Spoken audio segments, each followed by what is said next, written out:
Welcome to the Money Savvy Parents Podcast, the podcast for parents to gain financial education to then pass on through the generations. I am your host, Laura, mother to 3 beautiful children and founder of a financial coaching business, Savvy Peacocks. Let's remove the taboo from money together.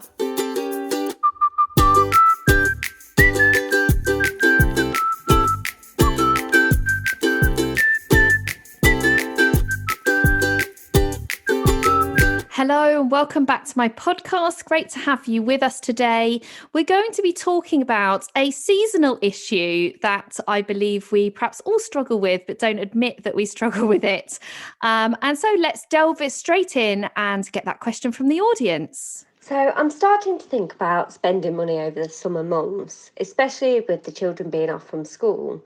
Are there any hints and tips that you can share? So thanks very much for that question. And I think it's the sun, isn't it, that's reminding us that summer is just around the corner and we're about to enjoy it. And absolutely, you're not alone. You're probably thinking, I need to get organised before the summer months, particularly the school holidays. Money is often that thing that catches us out. Either we've spent too much in previous years, or we've popped our expenses on the credit card and worried about it later. Or maybe you're worried about how you're going to afford this upcoming summer holidays. And as with most things, when it comes to money, being able to enjoy ourselves without any feelings of guilt or worry, it's all in the planning. And so today, what I'm going to talk to you about is some of the things in which I do to plan for the summer holidays and that I'm teaching others to do so that you can have the best experience you can. So planning ahead is the key to success and enjoyment. It will mean that you can look back over those summer months and be proud of the experiences and the memories that you've created, as well as taken full control of the situation rather than allowing the excitement of summer to allow yourself to get carried away. So there's a few things I think you can do to start planning this. And it sounds really basic and simple and easy. And now I say out loud, of course it makes sense to plan, but so many of us just don't. We allow the summer to happen. We do what we want to do. We get caught up in the excitement and the enjoyment of it all and being outside and having experiences that actually, if you don't plan these things in advance, is where you can fall flat on your face with it or be often paying for it in the autumn months. So you can start off by tabling out the weeks and split that up into days so that you've got the blocks of what your weeks are going to be looking at. So first of all, I want you to block off the things that you've already got planned in. So any trips away, any days out that you've already got planned and booked.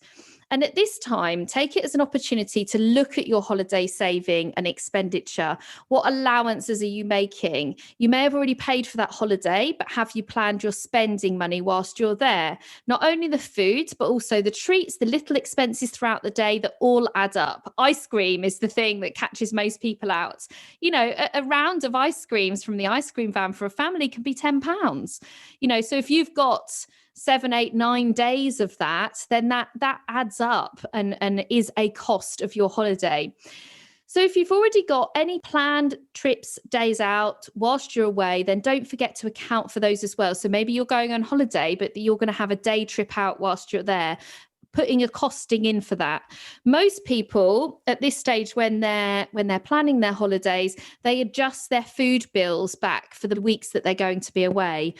But actually, I like to keep that food budget the same as it's always been, because then that gives you a little bit of a buffer for other months. And dare I say it, whilst the schools are closed, I can tell you now that your food budget is going to be higher than normal, just probably through the snacks alone. So keeping your food budget the same as it always is gives you that little bit of a buffer. The next thing to do is pencil in who will be with the children whilst they're off school. So if both you and your partner are working, then looking at ways to share this time with them either together or alone, as well as building in some couple time, I believe is really important. So you are one family unit. So this is time that the children need to spend with each of you individually and then as you as a family on other occasions. That's your optimum. So pencil in some days for holiday clubs so that you have some time together as a couple, or maybe the grandparents would like to take them out for the day. Don't put the whole of the summer holidays just for you guys as family time. You know, you need to build in time for you as a couple as well. It is an intensive period of time when those children are off school. And we all know that through the recent lockdowns we've been having going on. So, you know, let's learn from those lessons and work how we can make sure that we have the best summer ever. So I've just mentioned there about holiday clubs. Quite often, the price of holiday clubs can be seen as expensive. They might put people off, especially if you have to use a large proportion of the holidays in holiday clubs. So go back to my original point. What time are you both taking off between you? Who else is available to spend time with the children? Maybe grandparents, uncles, aunties. Make sure that you've explored all those options available to you, and then pencil in some time in holiday clubs maybe, but not the whole 6 weeks, so that you've got a real balance of lots of different experiences, seeing lots of different people over that period of time. And another thing that most people don't think about at this stage that I've found really great actually is talking to other parents, the other school friends, the school mums. You know, allowing you to sort of almost share out that time, so that on one case, you know, all the children come to your house, therefore your children are occupied because they're playing with their friends. And then another day, your children go to their house. And of course, then they're out of your way for you to be able to be freed up to do some work or whatever it is you need time to do.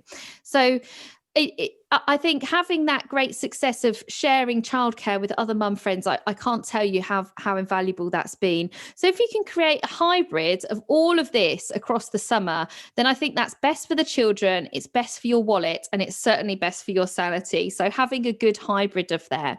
And then when you've done all of that and you've thought about who's going to be spending the time with the children and what options are available to you, then thinking about what day trips do you want to plan in, or what experiences do you want to make available to your children. So being sure to plan this in with downtime in between. At the end of the day, your children are out of school for a reason. They need to have some rest and some quiet time themselves. So again, this is where the planning is really important, because all of a sudden you can find that you're going out every day of the week trying to entertain your children, when actually if you can intersperse that in with other things and quiet time at home, time with other family members, then I think it's a nice sort of hybrid approach that you can have when you're looking at ensuring that these summer months are the most enjoyable, but also the most cost effective. So as you're planning these day trips, I would put a cost against all of them. So maybe you want to start off by writing a list of the things that you want to do, and then the cost directly linked to those, and involve the children in this discussion. You know, get them involved to make a decision about what kind of things they want to do, but also the direct cost that relates to that. And when you think about the cost, think about the whole cost. It's not just, you know, I give you something extreme. It's not just a trip to Legoland, which costs however much that costs, £100. It's everything there. So it's buying your lunch, it's buying ice creams, it's perhaps buying a keepsake or a memorabilia of it. So it's that whole cost, so that they can see that this budgeting is going on. And then within that, I would also keep in mind that often the free things are the most enjoyable. Trips to the beach, time at the splash park, those things are free, but there are also sometimes small costs attached to them. So you might want to pencil in a trip to the beach, that's fine, but account for the fact that you're going to travel 80, 100 miles in the car, which has a cost of petrol. You want to get ice creams whilst you're there, you might have to pay for the car parking. So include that within all your planning, and then decide from that list, which of these activities are we wanting to do? Now we know the true cost of them, and when can we do them based on our diary and our schedule. So just to let you know, in summary, I would say make a plan, but keep it fluid. But don't go into the summer holidays completely blind. So having that balance of making a plan, fluidity, but also not going in completely blindsided. Remembering that the free things are often the most enjoyable, but still have small costs, as I've just said. And this is a perfect opportunity for you to get the children involved with this planning, use it as a way for them to understand the true value of day trips, and be comfortable in the decisions that you're making to ensure that you have the most enjoyable, most cost-effective summer holidays without having to worry about it in October, November and December, when, let's face it, it's going to be all about Christmas, which is just around the corner. I hope you found that useful and it answered your question. Thank you so much for being with me on the podcast today. And I look forward to seeing you again another time. Take care. Have a great day. Thank you so much for listening to Money Savvy Parents. If you enjoyed today's episode, then please subscribe and post your money questions within a review for future episodes. If you want to learn more, then please join my Money Savvy Parents Facebook group or club on Clubhouse. Let's remove the taboo from money together.